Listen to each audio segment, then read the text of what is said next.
बिस्मिल्लाहिर्रहमानिर्रहीम। Dear friends, अस्सलाम वालेकुम। मैं हूं आपका होस्ट आसिफ अफरीदी और आप लोग देख रहे हैं YouTube channel doctor computer. Friends, already मैंने एक वीडियो बनाई थी माइक्रोसॉफ्ट एक्सेल के ऊपर, जिसमें मैंने माइक्रोसॉफ्ट एक्सेल की कुछ टिप्स और ट्रिक्स को मैंने डिस्कस किया था। तो इस वीडियो में भी मैं कुछ एक्सेल की जो ज़बरदस्त जो टिप्स जो ट्रिक्स जो हैं उनके बारे में डिस्कस करूँगा। फील सीरियस मतलब ये कि बाज़ औक़ात एक्सेल में जो डाटा हमने इंटर करना होता है वो सीरीज़ वाइज होता है, जैसा कि 1 2 3 4 5 6 7 8। और ये हमारे पास, जैसा कि आप देख सकते हैं कि कुछ डाटा है जिसमें 3 कॉलम है। कॉलम नंबर 1 में, कॉलम नंबर 1 को जो मैंने नाम दिया है वो रोल नंबर का है, और सेकंड कॉलम जो है उधर हमने टाइप किया हुआ नेम, और थर्ड वन जो है उधर हमने टाइप किया हुआ है मार्क्स। तो नेम और मार्क्स वाले कॉलम्स में तकरीबन जितने भी सेल जो हैं उनके अंदर ऑलरेडी मैंने पहले से डाटा एंटर किया हुआ है, लेकिन जो रोल नंबर वाला कॉलम जो है उसमें जस्ट मैंने रोल नंबर 1 एंटर किया है। तो बजाय इसके कि हम मैनुअली जितने भी स्टूडेंट्स हैं हम उनके रोल नंबर इंटर करें, हम फिल सीरीज़ वाला जो फंक्शन जो है उसको यूज़ करते हुए ऑटोमेटिकली जो है हम रोल नंबर इंसर्ट करवा सकते हैं। तो इसके डिफरेंट मेथड्स हैं जिसको इस्तेमाल करते हुए हम फिल सीरीज़ को यूज़ कर सकते हैं और ऑटोमेटिकली जो रोल नंबर जो है हम वो इंसर्ट करवा सकते हैं। तो पहला मेथड जो है वो जस्ट क्या हमने करना है कि फर्स्ट वन सेल जो है जिधर रोल नंबर 1 इंटर किया हुआ है हमने उस सेल को सेलेक्ट करना है। उस सेल को सेलेक्ट करने के बाद ये जो राइट बॉटम साइड पे आपको एक डॉट सा नज़र आ रहा होगा, हमने पॉइंटर को लेके ना उसके ऊपर यूं ही हमारा थिक प्लस साइन जो है ये चेंज हो जाएगा लाइट या कह ले थिन ब्लैक प्लस में। तो फिर हमने क्या करना है, माउस से हमने राइट बटन को दबाना है, दबा के रखना है और माउस को देनी है हरकत जिधर तक हमने रोल नंबर्स को करना है इंटर, और फिर हमने राइट बटन को छोड़ देना है। यूं ही हम राइट बटन को छोड़ेंगे तो हमारे पास एक मेन्यू आ जाएगा। इसमें से हमने सेकंड वन ऑप्शन जो है फिल सीरीज, हमने इसको सेट करना है। तो क्या होगा, ऑटोमेटिकली जितने हमने सेल्स सेलेक्ट किए होंगे उसमें वो खुद से जो है वो रोल नंबर इनपुट कर देगा। अभी मैं कंट्रोल Z करूँगा इस ऑपरेशन को अंडू करने के लिए। तो सेकंड वन मैसेज जो है वो है डबल क्लिक से, मतलब कि हमने क्या करना है कि सेल को करना है सिलेक्ट और इधर आके हमने डबल क्लिक कर देना है। लेकिन इससे पहले हमने क्या करना है कि हमने रोल नंबर 2 जो है वो भी हमने खुद से इंटर कर देना है। रोल नंबर 2 इंटर करने के बाद हमने इन दोनों सेल्स की, जिसमें रोल नंबर 1 रोल नंबर 2 हमने इंटर किया हुआ है, इनकी करनी है सिलेक्शन। सिलेक्शन करने के बाद अगेन हमने अपने पॉइंटर को लेके आना है इधर इस डॉट के ऊपर। यूं ही हमारा वो प्लस, थिक प्लस वाला साइन जो है वो थिन ब्लैक प्लस वाले साइन में चेंज हो जाएगा। फिर हमने क्या करना है, माउस से डबल क्लिक करना है। यूं ही हम डबल क्लिक करेंगे तो वो ऑटोमेटिकली वो रोल नंबर जो वो इनपुट कर देगा।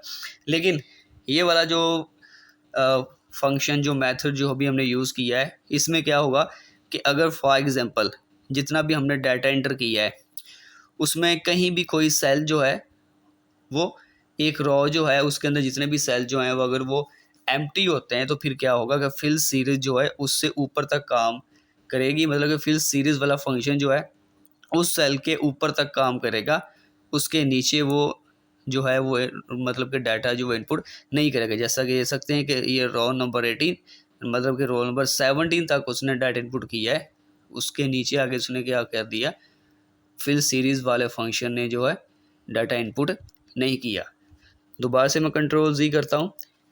इसके बाद है मेथड नंबर 3। इसके लिए हमने क्या करना है कि जैसा कि फॉर एग्जांपल मैं रोल नंबर 2 को इधर से रिमूव कर देता हूँ।